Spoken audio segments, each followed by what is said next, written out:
Hi guys and welcome back to the channel Deepak Yadav Education. Welcome to the daily Hindu news and editorial analysis of 17th of March 2021. तो guys आज है तारीख 17 मार्च 2021 और है Wednesday. देखेंगे आज का the Hindu complete newspaper. The Hindu complete newspaper को एनालाइज करेंगे, बट लेक्चर में आगे बढ़ने से पहले अगर आप लोगों को ये कंप्लीट न्यूज़पेपर का पीडीएफ चाहिए तो क्या करना है, सबसे पहले डाउनलोड करना है टेलीग्राम और फिर जाकर सर्च बॉक्स में टाइप करना है Deepak Yadav education. As you can see guys आप लोग को ये चैनल मिल जाएगा, इस पर क्लिक करना और जाकर इसको ज्वाइन कर लेना।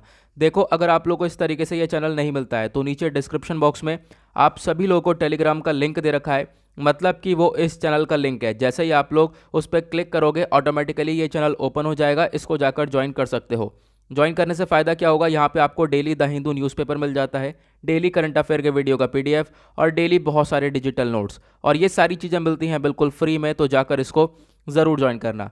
नाउ चलिए बढ़ते हैं आगे और यहाँ पे स्टार्ट करेंगे डिस्कशन। लेकिन डिस्कशन स्टार्ट करने से पहले सभी लोगों के लिए एक मैप का क्वेश्चन है, और वो है आज आप सब लोगों को मैप में जाकर देखना है कॉमरोस को। ये कॉमरोस कहाँ पर लोकेटेड है, अगर हम लोग बात करें इंडिया के कंपैरिजन में इसकी क्या लोकेशन है, क्योंकि अभी हाल ही में इंडिया ने अपना इंडियन नेवल शिप यहाँ पर भेजा है विद द राइस। हमने चावल भेजा है यहाँ पर, तो काफ़ी इंपॉर्टेंट है, तो आपको इसके बारे में लोकेशन अच्छे तरीके से पता होनी चाहिए। तो मैप में देखना, फिर आकर नीचे कमेंट सेक्शन में टाइप करना, जिससे आप लोग इसको लंबे समय तक याद रख पाओगे।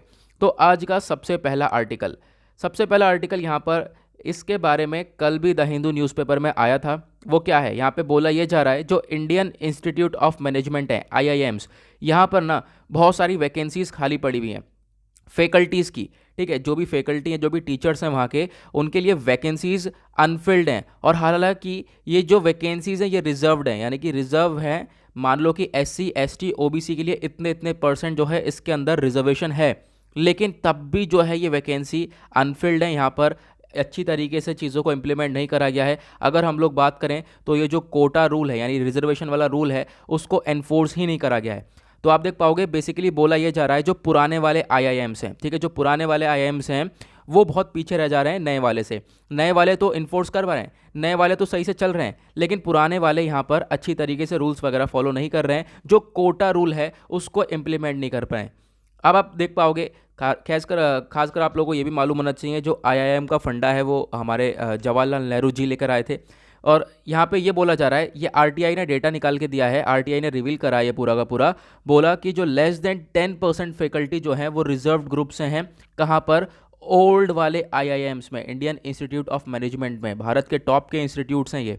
ठीक है, तो आप देख पाओगे मतलब कि लेस देन 10% फैकल्टीज़ हैं यहाँ पर, और जो रिजर्वेशन है वो ज़्यादा का है। ठीक है, ये हमने कल भी डिस्कस किया था, जो रिजर्व्ड है वो ज़्यादा है, रिजर्वेशन ज़्यादा है, तो फिर यहाँ पर जो चीज़ें हैं वो अनफिल्ड हैं, वैकेंसीज ऐसी पड़ी हुई हैं, तो मतलब चीज़ें अच्छी तरीके से इंप्लीमेंट नहीं करी गई हैं। तो आप देख पाओगे यहाँ पर कोई कोई जगह तो ऐसी है जहाँ से डेटा ही नहीं आया है। ये तो मैंने आप लोगों को ऐसी जगह बताई है जहाँ से डेटा आया है, तो डेटा आने के बाद ये पता चला है कहीं पे 1% जो है फैकल्टीज़ की वैकेंसी फुलफिल कर रखी है, कहीं पे 3% कर रखी है, कहीं पे 7% कर रखी है। मतलब पूरी तरह से जितना रिजर्वेशन था उसके हिसाब से यहाँ पर काम नहीं हो रहा है। ठीक है, तो आप लोग यहाँ पर देख पाओगे, और बहुत सारी ऐसी IIMs है जहाँ से डेटा नहीं आया है, जो कि यहाँ पे आप लोगों को बताया गया।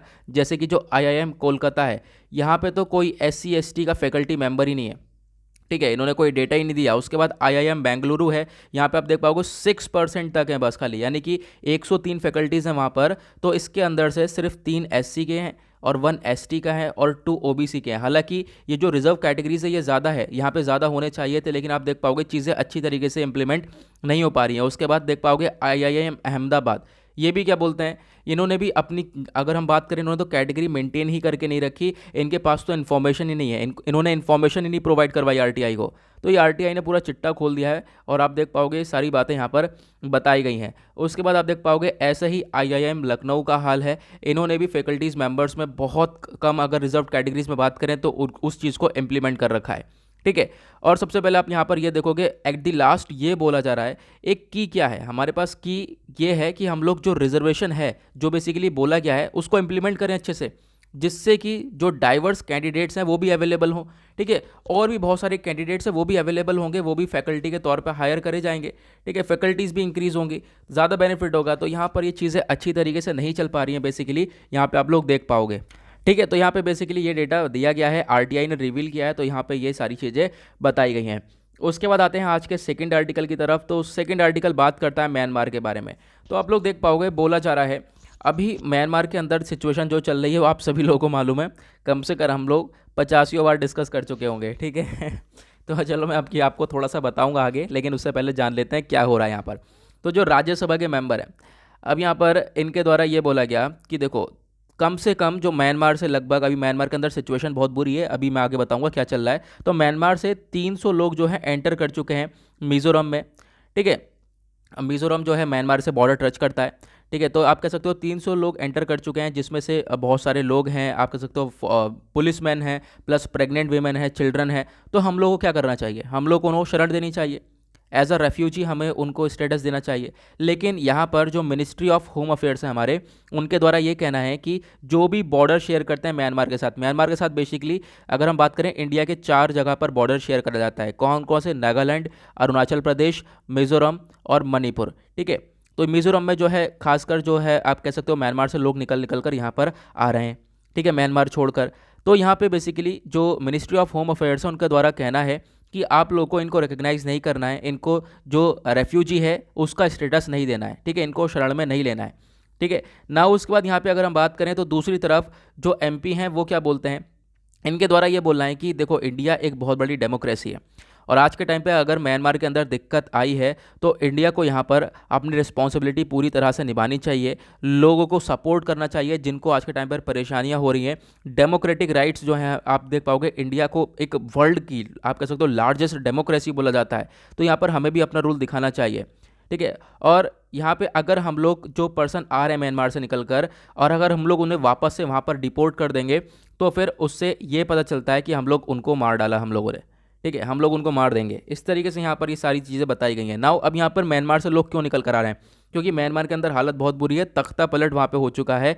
म्यांमार के अंदर पहले हुआ करती थी एक democratically elected political party, but उसको हटाकर जो मिलिट्री रूल आ चुका है, मिलिट्री ने वो डेमोक्रेटिकली पॉलिटिकल पार्टी जो थी उसको हटा दिया है, मिलिट्री ने अपना दबदबा बना लिया है। लेकिन लोगों को ये सारी चीज़ें पसंद नहीं है, ठीक है। लोग यहाँ पर पूरी तरह से इसके अगेंस्ट हैं, लोग प्रोटेस्ट कर रहे हैं, लोग कह रहे हैं कि हमें वापस से जो हमारी पॉलिटिकल पार्टी थी वो चाहिए, हमें मिलिट्री गवर्नमेंट नहीं चाहिए, ठीक है। लेकिन यहाँ पर चीज़ें संभल नहीं रही हैं, और आप देख पाओगे ये भी हो रहा है कि बहुत सारे प्रोटेस्ट के बीच में जो है लोगों की जान भी जा रही है, तो बहुत सारे लोग जो हैं छोड़ छोड़ कर निकल रहे हैं म्यांमार को। तो बेसिकली ये है पूरा का पूरा चीज़ें जो कि यहाँ पर बताया गया है।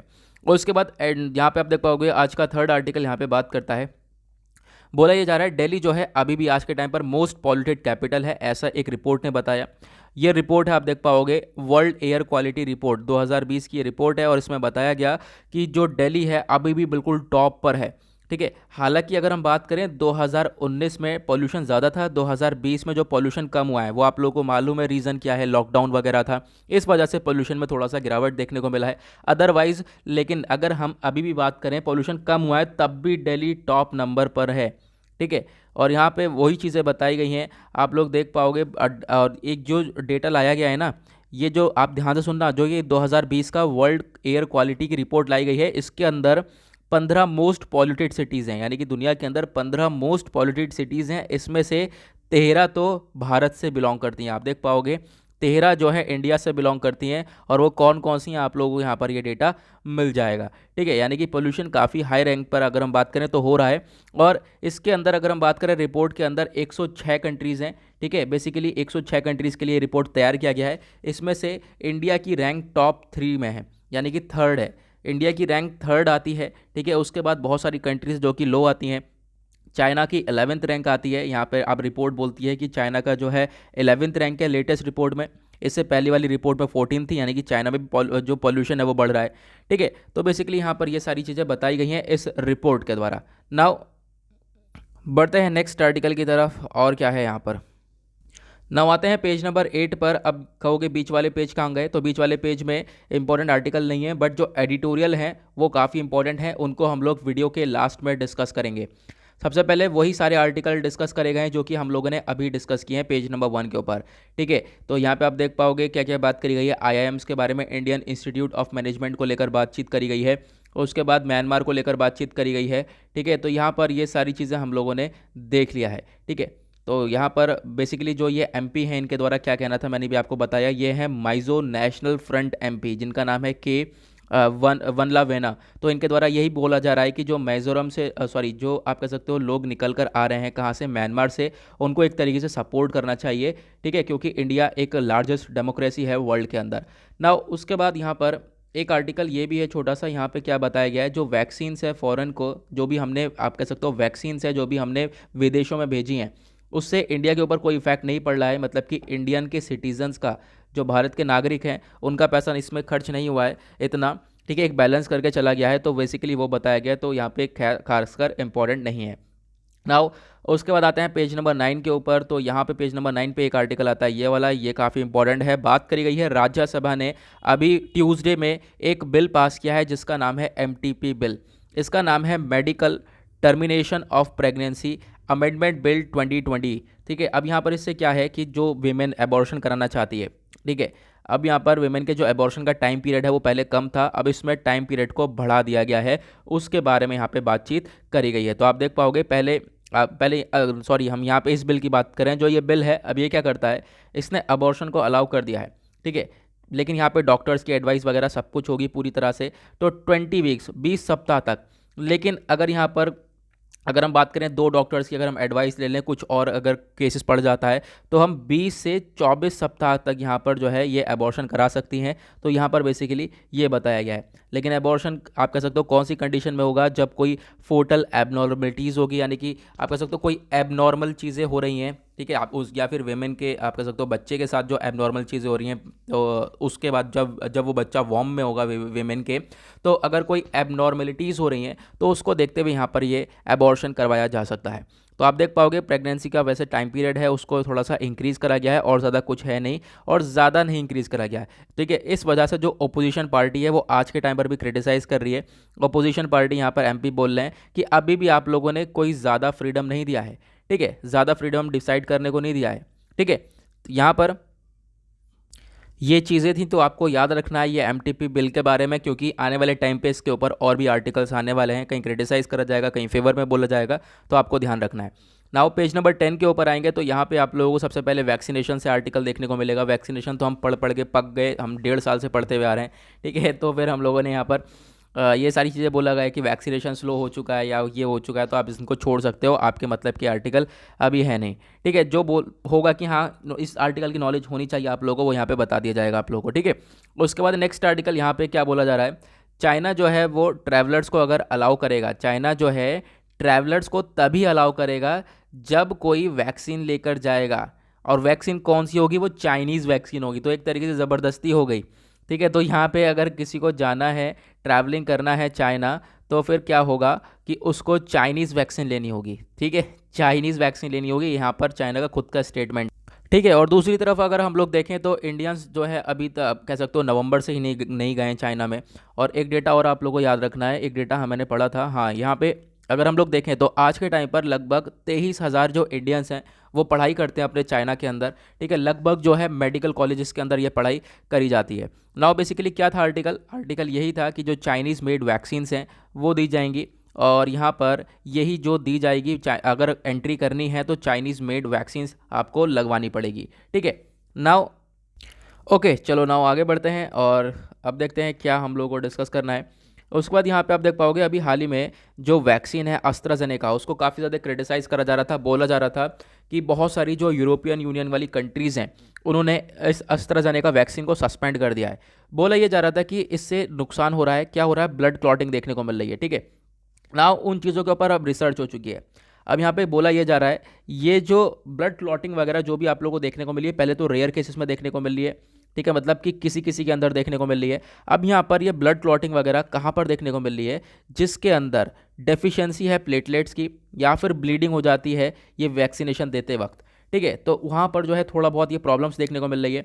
लेकिन इस चीज़ को देखते हुए बहुत सारी कंट्रीज़ हैं जिन्होंने यहाँ पे सस्पेंड कर दिया था, आप लोगों को मालूम होगा, मैंने बताया भी था लास्ट फ्राइडे में, जो बुल्गारिया है उसने सस्पेंड कर दिया था, बोल दिया था कि हम एस्ट्राजेनेका वैक्सीन का इस्तेमाल नहीं करेंगे क्योंकि इससे ब्लड क्लॉटिंग हो रही है पर्सनस के अंदर, ठीक है। ब्लड क्लॉटिंग बेसिकली क्या होता है कि आप एक बार खाल के ऊपर से देख पाते होगे, जैसे कि जो है ना खून सा थोड़ा सा जमने से लगता है, ऊपर से दिखता है कि है ना रेड रेड कलर सा जो है फ्रीज हो रहा है, ठीक है। तो उस तरीके की चीज़ें यहाँ पर देखने को मिल रही थी। उसके बाद आइसलैंड हो गया, नॉर्वे हो गया, डेनमार्क हो गया, इन सभी लोगों ने सस्पेंड कर दिया था इस वैक्सीन को। लेकिन अब रिसर्चेस फाइनली यहाँ पर ये कहती हैं, और ये पूरी तरह से रिव्यू भी कर लिया गया है यूरोपियन मेडिसिन एजेंसी के द्वारा, ईएमए के द्वारा, कि यहाँ पर जो ये चीज़ें हैं और वो जो चीज़ें हैं यहाँ पर बहुत रेयर केसेस में है, ऐसा नहीं है कि सभी को ये हो रहा है।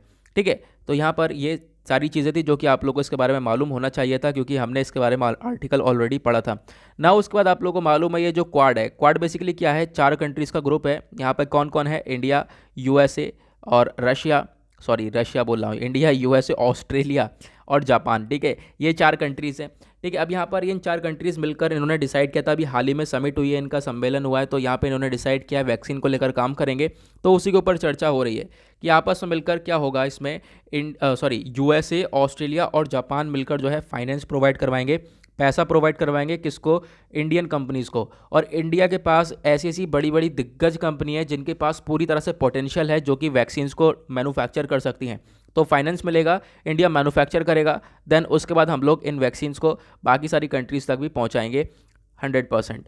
ओके ना। उसके बाद ये थे कुछ आर्टिकल, और यहाँ पर कुछ इंपॉर्टेंट आर्टिकल कहीं मैंने छोड़ दिया हो, ठीक है, नहीं यहाँ पर और कुछ नहीं है। उसके बाद आप लोग यहाँ पर देख पाओगे वही महाराष्ट्र के बारे में बताया गया है कि जो केसेस वगैरह हैं वो तेज़ी से काफ़ी बढ़ रहे हैं।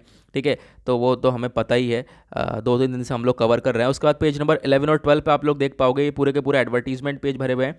पेज नंबर 13 पर आएंगे, दैट इज़ वर्ल्ड सेक्शन, दुनिया में क्या चल रहा है सबसे पहले तो ये देखेंगे। सबसे पहला आर्टिकल देखो जो यूके है। ठीक है, अब यहाँ पर यूके कोशिश ये कर रहा है कि आप एक तरीके से वो एक्सपेंड कर सके अपने आप को, कहाँ पर, इंडो पैसिफिक रीजन में। ठीक है, मतलब एक तरीके से इंडो पैसिफिक रीजन में यहाँ पर इंक्लूड होना चाहता है यूके। ठीक है, आप कह सकते हो ब्रेग्जिट के बाद। अब यहाँ पर ब्रेग्जिट क्या हुआ है, मतलब ब्रेग्जिट का मतलब है ब्रिटेन का एग्जिट होना यूरोपियन यूनियन से। तो यूरोपियन यूनियन से ब्रिटेन जो है बाहर आ गया। ठीक है, उसके बाद यहाँ पर क्या चाहता है यूके, आप देख पाओगे यहाँ के जो मिनिस्टर हैं बोरिस जॉनसन। ठीक है, अब यहाँ पर इनके द्वारा ये कहना है कि Britain wants to expand its influence among the countries in the Indo Pacific region. ठीक है, तो अपना इन्फ्लुएंस बढ़ाना चाहता है इंडो पैसिफिक रीजन में। और आप लोगों को मालूम है क्यों, क्योंकि यहाँ पर ये भी चाहते हैं कि जो चाइना है उसका डोमिनेंस मॉडरेट करें। यानी कि चाइना का आज के टाइम पर आप देख पाओगे पूरे दुनिया में डोमिनेंस है, भाई चाइना के पीछे पड़े हुए हैं सबके सब।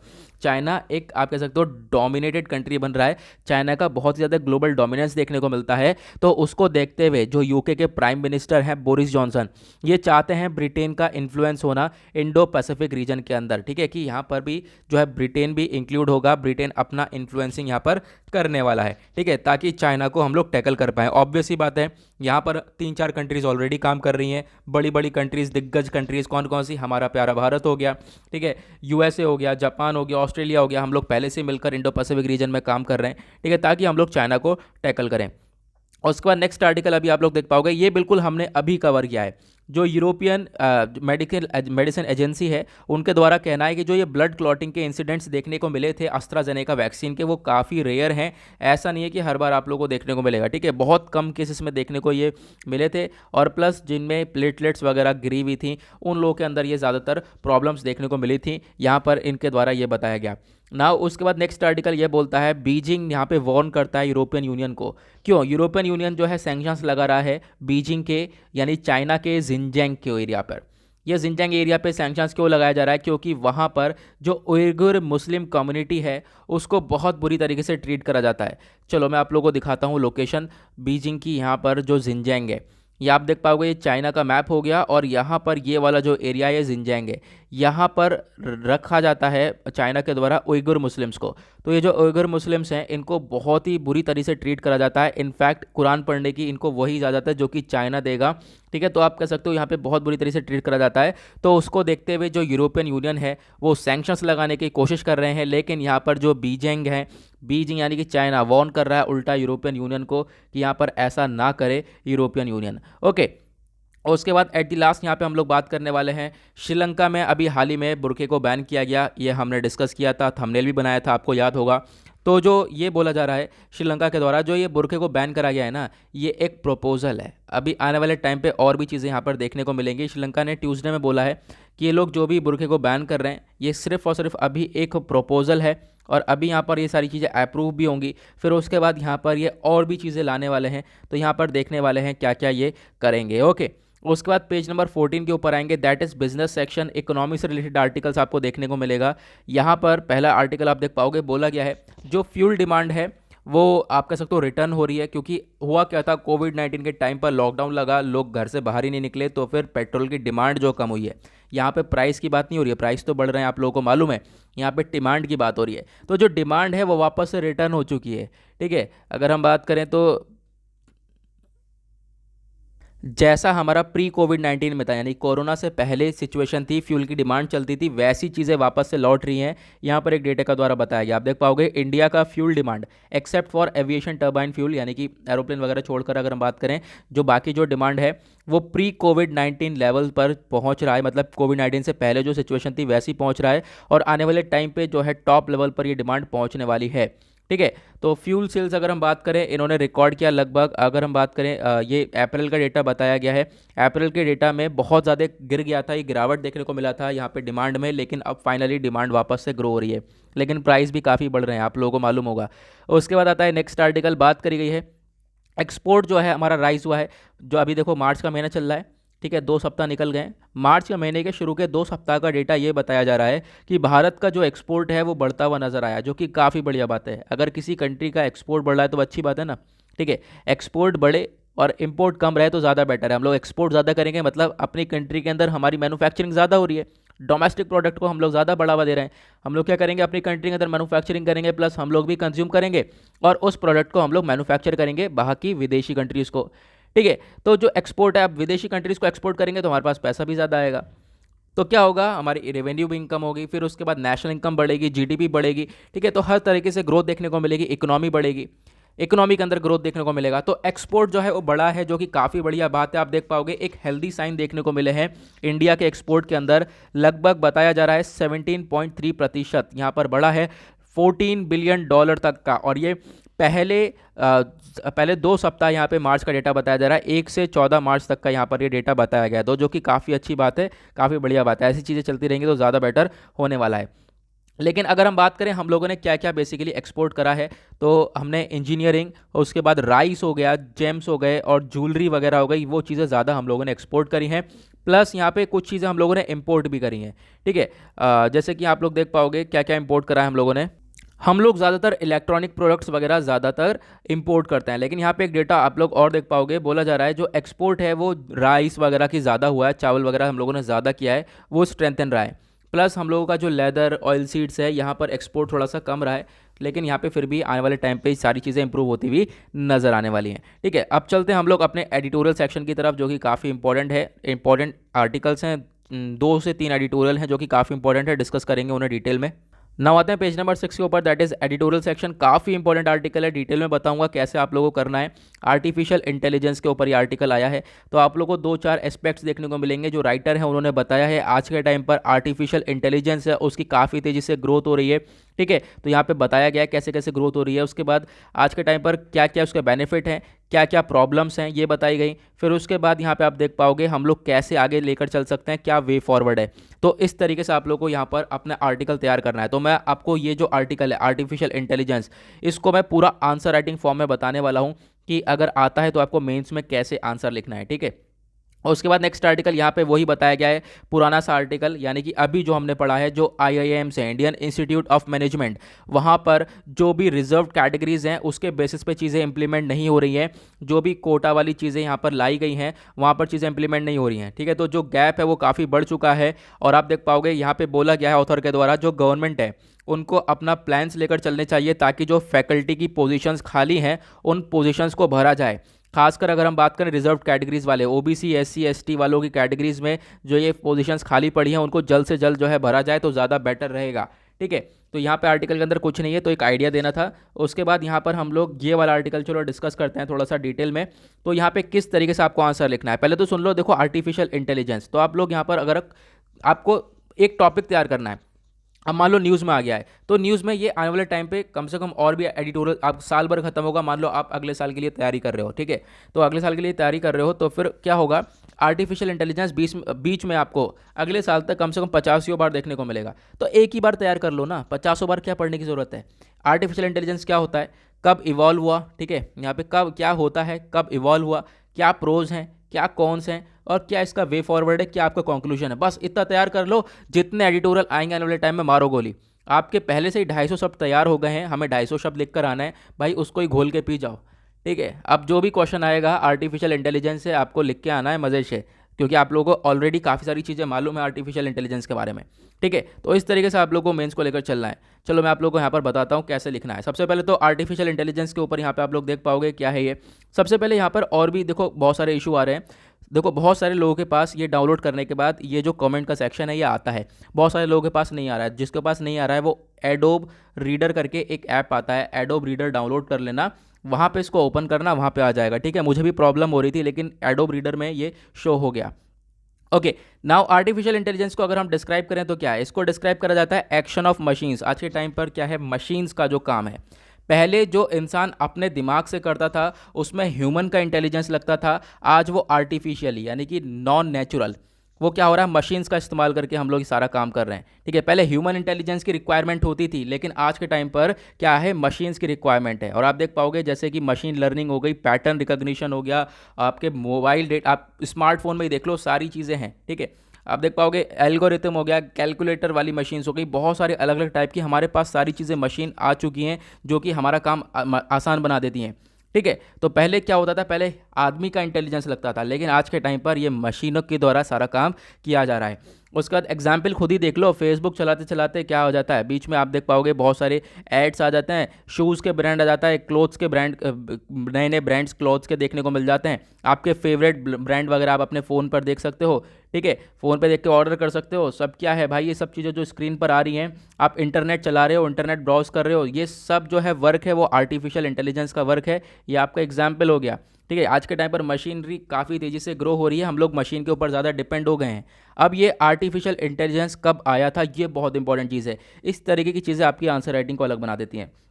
इवॉल्व कब हुआ था, यानी कि आप देख पाओगे ये है 1956 की बात। ठीक है, ये डेटा ना इसके अंदर भी नहीं बताया गया ऑथर के द्वारा, तो ये बहुत इंपॉर्टेंट डेटा है। 1956 में अमेरिकन कंप्यूटर साइंटिस्ट थे जिनका नाम है जॉन मैकार्थी।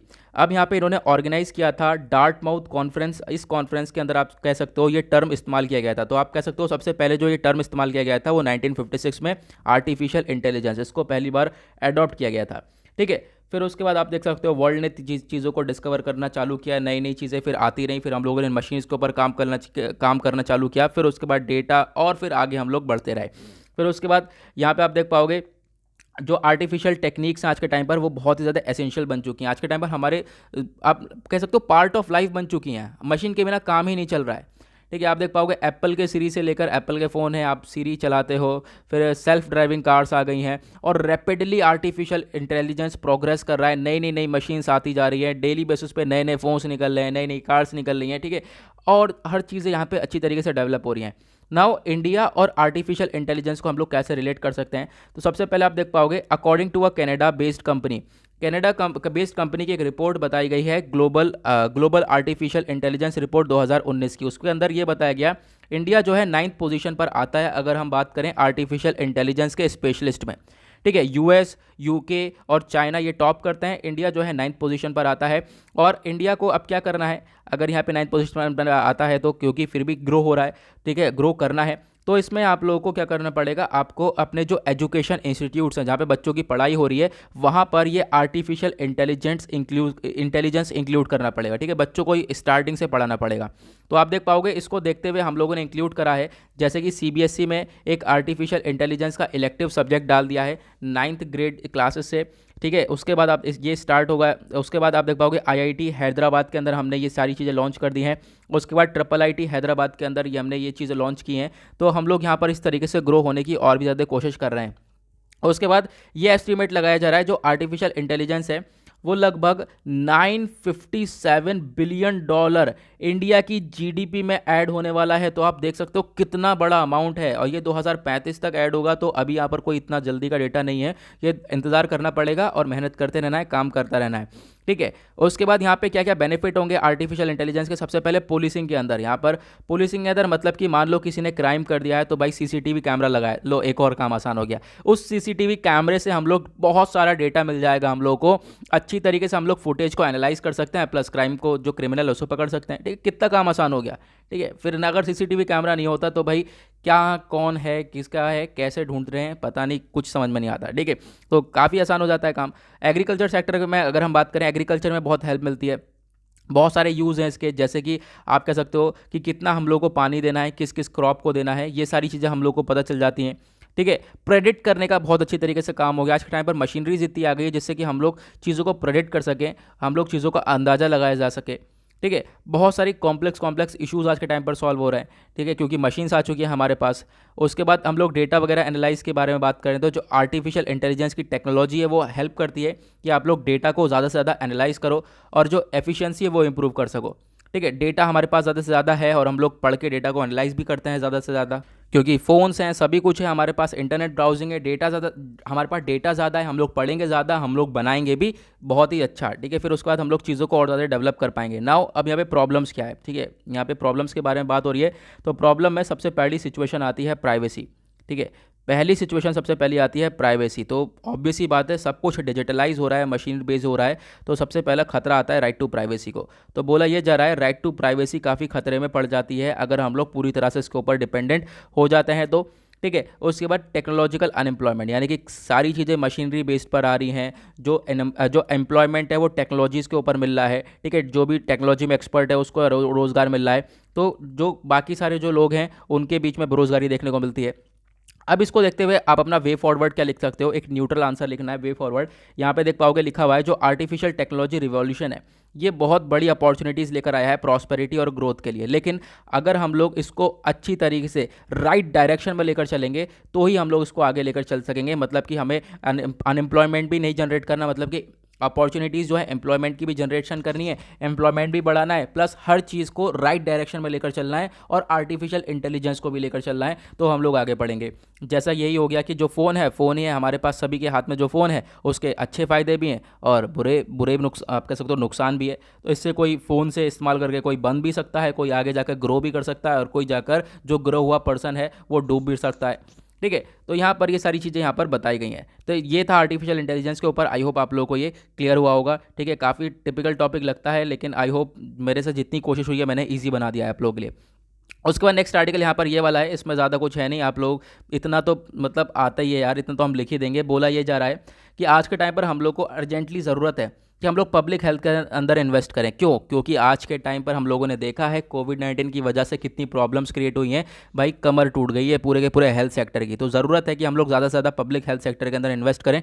ठीक है, छोड़ सकते हो भाई अपना पॉइंट ऑफ व्यू इसमें लिख सकते हो ईजिली, बहुत सारी चीज़ें इसमें फालतू हैं जो कि आप लोग छोड़ सकते हो। नाउ आते हैं इंपॉर्टेंट आर्टिकल की तरफ। नेक्स्ट आर्टिकल में यहाँ पर बातचीत करी गई है एक रोबस्ट इकोनॉमिक रिलेशनशिप के बारे में। तो यहाँ पे ये बोला गया है एक इंडस्ट्री पर्सपेक्टिव से देखें तो जो यूएस इंडिया कोलैबोरेशन है, तो यूएस और इंडिया मिलकर अगर कुछ सेक्टर्स में कोलैबोरेट कर लें, मिलकर काम कर लें, तो आने वाले टाइम पे उनको बहुत ज़्यादा फ़ायदा होगा, बहुत ज़्यादा गेन्स हो सकते हैं। अब ये कौन कौन से सेक्टर में मिलकर काम कर सकते हैं? सबसे पहले तो यहाँ पे देखा गया है, पहले में क्या होगा, इंडिया तो भाई एक तो ग्लोबल वैक्सीन का हब है। ठीक है, तो यूएस क्या है, यूएस रिसर्च में हब है।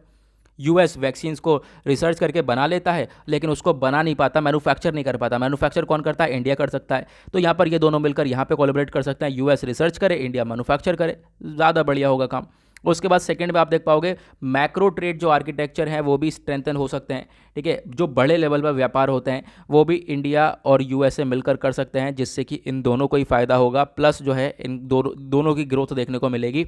उसके बाद तीसरे पे देखें तो जो प्रोफेशनल सर्विसेज वगैरह हैं उसमें ये लोग आगे बढ़ सकते हैं, यानी कि इंडिया से जो है ये यूएस के अंदर काम कर रहे हैं लोग, यूएस से इंडिया के अंदर काम कर रहे हैं, खैर यूएस से तो बहुत कम ही आते हैं। तो यहाँ पे आप देख पाओगे जो मोबिलिटी ऑफ प्रोफेशनल लेबर है would aid trade in service, यहाँ पर आप देख पाओगे इससे भी काफ़ी हद तक ग्रोथ देखने को मिलेगी। हालांकि यहाँ पे इंडिया से काफ़ी सारे लोग जाते हैं यूएसए वर्क करने के लिए, आपको मालूम होगा, तो इससे भी हमारे रिलेशंस काफ़ी बढ़िया रहने वाला है। उसके बाद हम लोग बात करें डिफेंस सेक्टर में, तो डिफेंस इंडस्ट्री में भी हम लोग अच्छी तरीके से काम कर सकते हैं और हालांकि आज के टाइम पर भी हम लोग बढ़िया से काम कर रहे हैं। हम लोग काफ़ी सारे डिफेंस इक्विपमेंट्स यूएसए से परचेज़ करते हैं और बहुत सारे हमारे डिफेंस एग्रीमेंट भी हैं यूएसए के साथ। उसके बाद पाँचवें पे अगर हम देखें तो इंडिया और यूएसए मिलकर आप कह सकते हो जो स्मॉल और मीडियम एंटरप्राइज हैं उनको उनके क्षेत्र में, उनके एरियाज़ में आगे लेकर बढ़ सकते हैं। जो छोटे छोटे आप कह सकते हो छोटी छोटी जो कंपनीज़ होती हैं उनके ऊपर फोकस कर सकते हैं और उनके अंदर इन्वेस्टमेंट कर सकते हैं। ठीक है, तो यहाँ पर यूएसए इन्वेस्टमेंट कर सकता है इंडिया में, तो यहाँ पे काफ़ी अच्छे तरीके से ये लोग आगे ग्रो कर सकते हैं। उसके बाद एट द लास्ट कहाँ पर ग्रो कर सकते हैं, क्लीन एनर्जी और क्लाइमेट चेंज पर। यहाँ पर बहुत ज़्यादा प्रायोरिटीज़ हैं, जो यूएस है, इंडिया है, आज के टाइम पर देखें तो पोल्यूशन वगैरह बहुत ज़्यादा हो रहा है और ये दोनों भी टॉप में ही आते हैं पोल्यूशन करने में। तो यहाँ पर क्लीन एनर्जी और क्लाइमेट चेंज को लेकर ये दोनों मिलकर काम कर सकते हैं। प्लस इन्वेस्टमेंट करेंगे, अच्छे से वर्क करेंगे, इन्वेस्टमेंट करेंगे ताकि जो है एरिया को डिकार्बोनाइजेशन किया जाए, यानी कि जो कार्बन प्रोड्यूस हो रहा है उसको कम किया जाए। तो उससे क्या होगा, जो कि आप कह सकते हो पोल्यूशन वगैरह भी कम होगा, प्लस जो है ये लोग मिलकर आपस में बढ़िया से काम कर पाएंगे। तो बेसिकली ये बोला जा रहा है इंडिया और यूएस मिलकर काफ़ी बढ़िया से काम कर सकते हैं, और कौन कौन से एरिया में काम कर सकते हैं वो भी यहाँ पर बताया गया। तो आई होप आप लोगों को ये सारी चीज़ें क्लियर हो गई होंगी। नाउ मिलेंगे आप लोगों से नेक्स्ट वीडियो में। आज के लिए bye bye, have a nice day.